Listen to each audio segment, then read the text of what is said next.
Europe 1, 13h, la suite sur Europe 1 avec vos deux chroniqueurs. Céline, le débat se poursuit. Charlotte Dornelas, journaliste au Journal du Dimanche, et Georges Fenech, ancien juge d'instruction. Et William Molinier, spécialiste police-justice à Europe 1. On continue à parler de cette opération d'envergure, opération Place Nette XXL à Marseille. La visite surprise d'Emmanuel Macron, la déclaration d'Éric Dupond-Moretti dans quelques instants. Mais tout de suite, c'est Annie qui nous écoute dans l'Ain, qui nous appelle. Bonjour. Bonjour. Un grand merci de nous appeler, Europe 1 13h. Vous vouliez réagir sur ce sujet de la drogue et des consommateurs aussi. Voilà, oui, moi, il me semble que tant qu'on va pas s'attaquer aux consommateurs, s'il n'y avait pas de consommateurs, il n'y aurait pas de petits dealers. Il me semble que c'est vrai, comme dit Monsieur Dupond de Moretti, dans les grandes villes, il y a certains petits jeunes bien établis qui s'amusent à se droguer et qui montrent de mauvais exemples et ils sont jamais attaqués. Mmh. Alors ça peut durer comme ça pendant des siècles. Mmh. Merci Annie, effectivement vous avez raison, il faut s'attaquer sans doute aussi aux consommateurs et c'est tout l'enjeu de la discussion que nous allons avoir maintenant, puisque je reprends les propos d'Éric Dupond-Moretti qui était invité ce matin chez nos confrères de RMC. Le petit pétard fumé par le bobo du samedi soir a le goût du sang séché sur le trottoir. Charlotte Dornelas.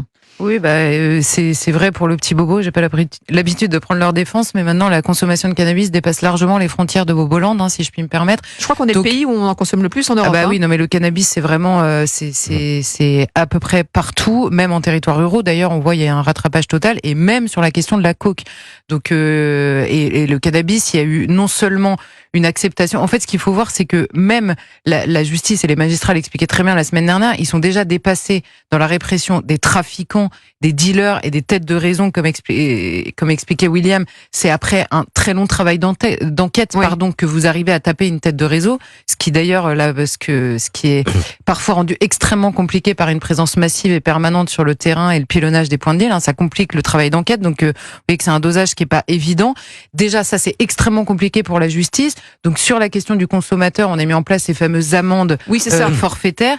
Mais les amendes, en fait, certains s'arrange plus en les réglant qu'autre chose. Et évidemment, il a raison, mais simplement là, c'est aussi un retournement dans notre manière de le concevoir. C'est-à-dire que la question du cannabis, maintenant que énormément de personnes, et je pèse mes mots, c'est vraiment une partie massive de la population partout sur le territoire qui consomme du cannabis après des années de relativisme cool il y a un côté sur la consommation. Festif, il y a plusieurs façons de consommer. Déjà, on nous a expliqué pendant des années que c'était une drogue douce. Il faut voir quand même dans les cabinets de médecins les effets du cannabis, notamment sur le cerveau des plus jeunes, pour voir que je sais pas qui a trouvé que c'était doux, mais alors peut-être par rapport en effet à l'héroïne ou à la cocaïne, mais déjà cette terminologie était déjà relativiste, on va dire, dans la manière de le présenter.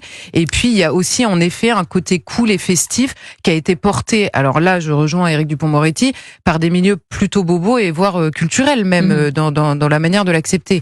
Donc tant mieux. Oui, il parle de petits bourgeois aussi. Oui, non mais c'est ça, mais tant mieux si on le fait. Maintenant, si c'est juste du déclaratif à la télé, on tape sur le petit bourgeois pour expliquer que la drogue c'est pas simplement une affaire de cité.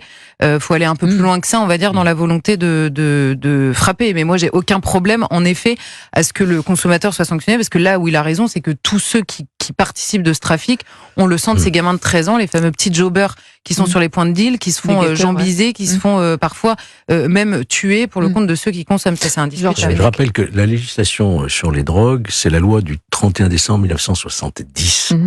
Donc plus de 50 ans, plus d'un demi-siècle. Et en réalité, elle se fonde sur deux piliers. Lutte contre la criminalité, le trafic, et le problème de santé publique, les usagers. Il ne faut pas oublier cette dimension de santé publique. Je vous parle d'expérience. Moi, pendant 10 ans, donc, j'ai été juge d'instruction spécialisé dans la lutte contre les stupéfiants à Lyon. Oui. Dieu sait, c'était une place aussi concernée par le trafic. Comment je procédais? Je vous assure qu'en 10 ans, je n'ai jamais incarcéré un seul usager de stupéfiants. Jamais. Ah bon? Comment je procédais à l'époque? Je plaçais sous contrôle judiciaire avec injonction de soins qui est prévue par la loi de 1970. Ordonnance, injonction de soins. Il est obligé d'aller voir un médecin. Le médecin le prend en charge, voit quelle est son addiction, s'il a besoin d'un traitement, et je le confie à une association. Voyez-vous? Et régulièrement, je rencontrais les associations qui me tenaient au courant de l'évolution du toxicomane. Oui. Est-ce qu'il s'en sortait? Est-ce qu'il avait un hébergement? Est-ce qu'il suivait bien son médecin? Quelquefois un psychologue. Quelquefois, ça relevait simplement d'un médecin psychologue ou d'un expert. Et on arrivait comme ça, petit à petit, avec un suivi en profondeur. Ça demande des moyens et de l'investissement à éloigner le consommateur du produit stupéfiant. Vous voyez, c'est pas en mettant une amende forfaitaire. Donc vous êtes plutôt allez sur sortir, la pédagogie plutôt que la répression, en tout mais cas parce financière. que ce sont des malades. Oui. Un dealer, il est à la fois usager, revendeur, mais il est aussi malade de sa toxicomanie. Il a des besoins. Et ça, c'est un problème de santé publique. Il faut le prendre dans cette dimension-là, et pas avec une amende forfaitaire, parce que les causes resteront les mêmes. William, je voulais juste rappeler que l'AFD, donc qui est l'amende forfaitaire, qui a été présentée comme en gros une réponse au trafic de stupéfiants. En fait, pas du tout. L'AFD, c'est une réponse une réponse au travail de la police, c'est-à-dire à l'encombrement des procédures. Et finalement, plutôt que de faire une procédure qui serait longue, on met une amende. C'est uniquement une façon de traiter un contentieux de masse et non pas du tout de répondre à une problématique de stupéfiants.